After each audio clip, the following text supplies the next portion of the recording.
So our guest today is Michael Pollan, who's a food activist, an author, and a journalist, and he's recently come out with a book called Food Rules.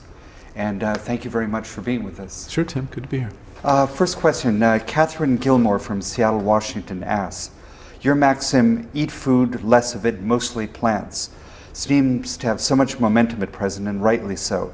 How can we help ensure this approach to eating is widely adopted and doesn't become just another passing fad? Well, first, let me just correct the language a little bit. It's eat food, not too much, mostly plants. Okay. As a writer, I'm kind of sensitive to the rhythms of it as well as the content. And, you know, it's a very simple advice, yet they're very challenging to people. And the reason is they're challenging is we exist in an environment, and the choices before us are shaped by institutions such as the government's agricultural policies, corporations and their marketing strategies, food scientists and their genius at manipulating us with food science.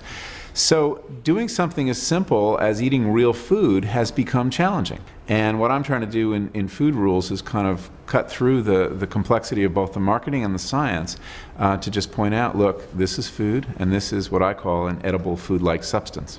And if you can make that distinction, it then becomes a lot easier. Can you please tell us what your current diet is, and if it's not vegetarian, why not? Well, that's a very good question. I still eat meat. I'm a carnivore, but I eat a lot less meat. I've spent so much time on feedlots and confinement hog operations that I can't, in good conscience and with good appetite, eat industrial feedlot meat. So I eat meat from small farms, meat I get at the farmer's market, grass-fed beef.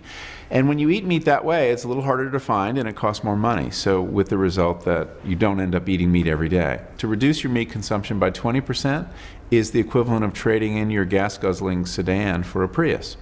So I'm all in favor of incremental steps in this matter. I have enormous respect for vegetarians and vegans because they've thought through the consequences of their food choices. But I think there are good reasons to eat meat, good environmental reasons.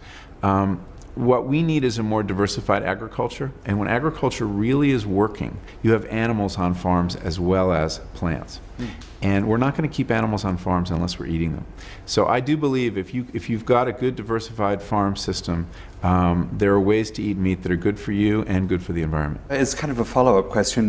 Kirsten Hagforth from Ketchum, Idaho asks, what's your guiltiest pleasure and how do you rationalize it? You know, I like French fries.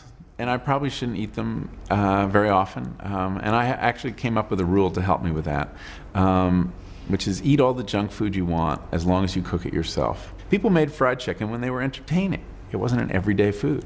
But now, of course, with KFC, you get it every day.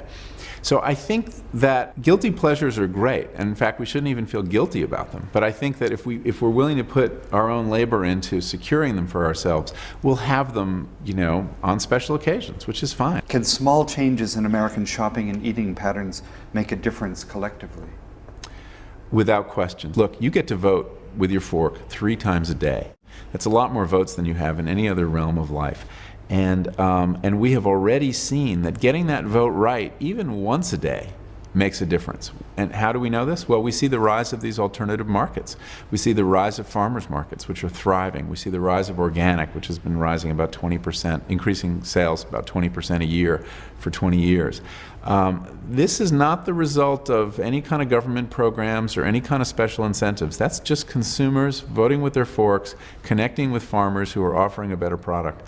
So we've already seen a difference. Jennifer Kincaid from San Francisco, California asks, I'm all for eating local, sustainable food, but I'm also a recent college grad living in a very expensive city. Outside of shopping at farmers markets or growing one's own food, how do you reconcile your food ethics and cost?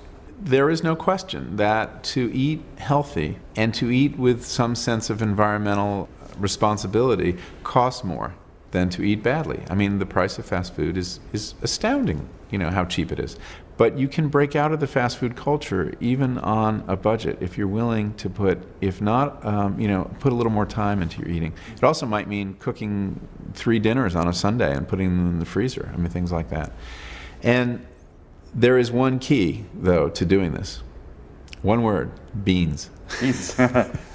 Very cheap, very delicious beans. Form of protein. If you could wave a wand and change only one thing about our food and agricultural system in America, what would it be? I think the one thing that I would do is bring animals back onto farms. When you have an animal on a farm and you have a mixed farm, you don't have any waste because the animal's waste feeds the crops and the crops feed the animal, and it's this elegant solution. And what we did when we took animals off of farms was we neatly divided that solution into two big problems. And those problems are a fertility deficit on the farm, since there's no manure, and therefore they need to use nitrogen fertilizer, and a pollution problem on the feedlot, where that waste, which would be a blessing on a farm, becomes a source of pollution. So if we can get animals back onto farms, we will win in so many different ways. What do you think about the adage, it's not the food we eat, it's our eating habits?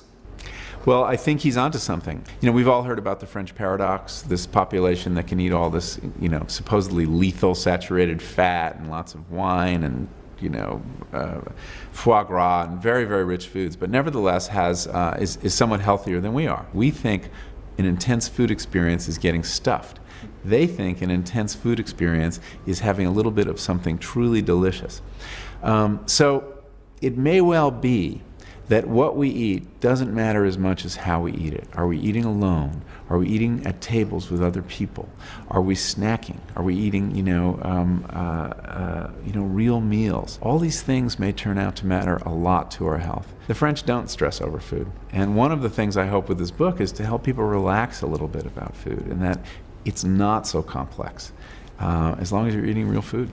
This makes me want to run out and have a nice French meal with lots of wine. Nice place right down the street.